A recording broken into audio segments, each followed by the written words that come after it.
एक सवाल पूछना है आपसे। अगर आपकी माँ बीमार हो जाए तो आप क्या करोगे? दवाई लगाओगे, देखभाल करोगे, रोओगे भी शायद।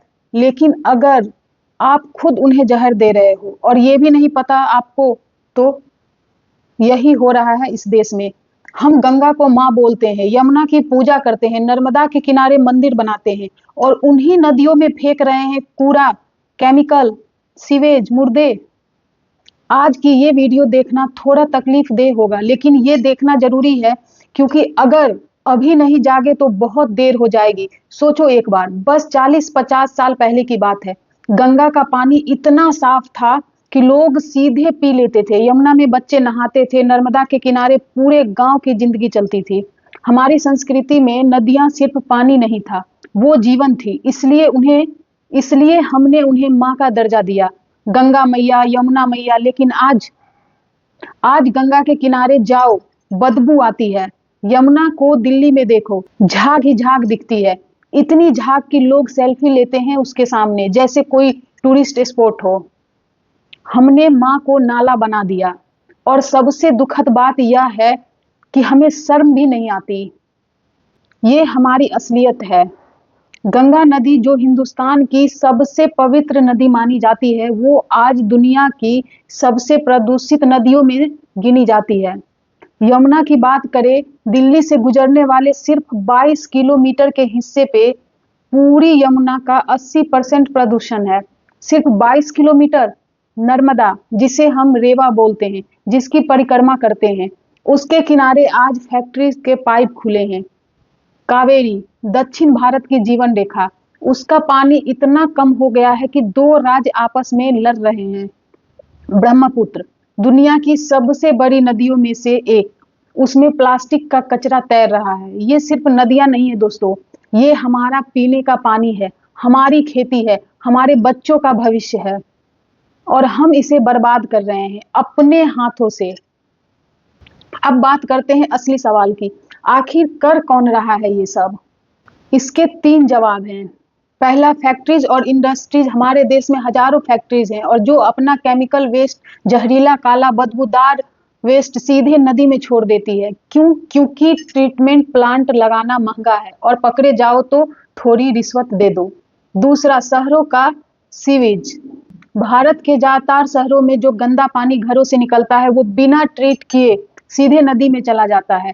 दिल्ली, कानपुर, पटना, वाराणसी, सबका हाल यही है। तुम टॉयलेट फ्लश करते हो और वो सब यमुना में जाता है। तीसरा, और ये सुनने में बुरा लगेगा, हम खुद, हाँ हम, दुर्गा पूजा में प्लास्टर ऑफ पेरिस की मूर्तियां नदी में विसर्जित करते हैं, जो घुलती नहीं, जहर छोड़ती है। छठ पूजा में प्लास्टिक का सामान नदी में फेंकते हैं, सब बहाते हैं। खेतों का केमिकल फर्टिलाइजर बारिश में बहकर नदी में जाता है। मैं ये नहीं कह रही हूँ कि धर्म गलत है, मैं ये कह रही हूँ कि जिस माँ की हम पूजा करते हैं, उसी को हम सबसे ज्यादा तकलीफ दे रहे हैं। सिर्फ सरकार को गाली देना आसान है, लेकिन आईने में देखना जरूरी है। अब सोचो जी, इसका नतीजा क्या हो रहा है। उत्तर प्रदेश के एक गांव की कहानी सुनो। गंगा किनारे बसा एक गांव। पहले लोग गंगा का पानी पीते थे, फिर फैक्ट्रीज आई, पानी बदला। अब उस गांव में हर तीसरे घर में कोई ना कोई बीमार है। स्किन की प्रॉब्लम, किडनी फेलियर, कैंसर। ये एक गांव की कहानी नहीं है, ये सैकड़ों गांव की कहानी है। मछुआरों की सोचो, जिनकी पूरी जिंदगी नदी पर निर्भर थी, अब नदी में मछलियां नहीं है, वो कहाँ जाएंगे? किसानों की सोचो, जो नदी का पानी खेतों में लगाते थे, अब वो पानी जहरीला है, फसल खराब हो रही है। और सबसे ज्यादा उन बच्चों की सोचो जो इस जहरीले पानी के पास बड़े हो रहे हैं। हम नदियों को नहीं मार रहे, हम खुद को मार रहे हैं, धीरे धीरे, चुपचाप। अब बात करते हैं सरकार की। 2014 में नमामि गंगे प्रोजेक्ट लॉन्च हुआ, बड़ा अनाउंसमेंट हुआ, 20,000 करोड़ से ज्यादा का बजट रखा गया। कहाँ गया? गंगा साफ होगी? 2024 आ गया, गंगा साफ हुई? थोड़ी जगहों पर थोड़ी बेहतर हुई, ये सच है, लेकिन पूरी तरह नहीं। क्यों? क्योंकि प्रॉब्लम सिर्फ पैसों की नहीं है, प्रॉब्लम सिस्टम की है।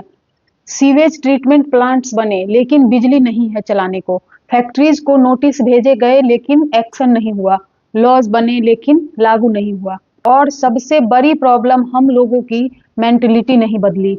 जब तक नदी को सिर्फ सरकार की जिम्मेदारी समझेंगे, कुछ नहीं बदलेगा।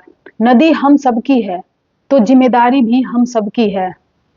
लेकिन मैं आपको सिर्फ निराश करने के लिए यहाँ नहीं हूँ। एक कहानी सुनिए।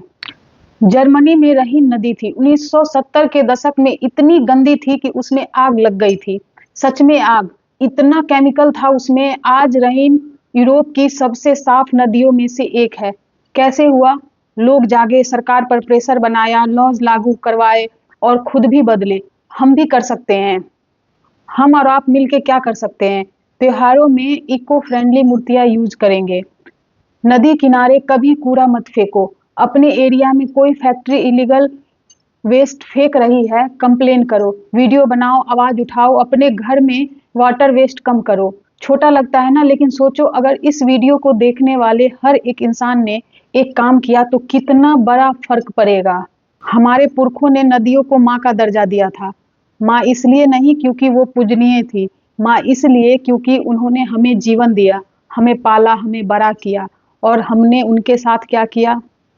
मैं आपसे एक वादा मांगती हूँ, आज के बाद जब भी किसी नदी के पास जाओ उसे गंदा मत करो और अगर कोई कर रहा हो तो उसे रोको, क्योंकि नदियाँ नहीं बची तो हम नहीं बचेंगे। अगर आपको ये वीडियो अच्छी लगी हो तो शेयर कीजिए। एक शेयर से एक इंसान जागता है, एक इंसान से एक गांव से एक देश। मिलते हैं अगली वीडियो में, तब तक के लिए नमस्कार। आंखें खुली रखिए।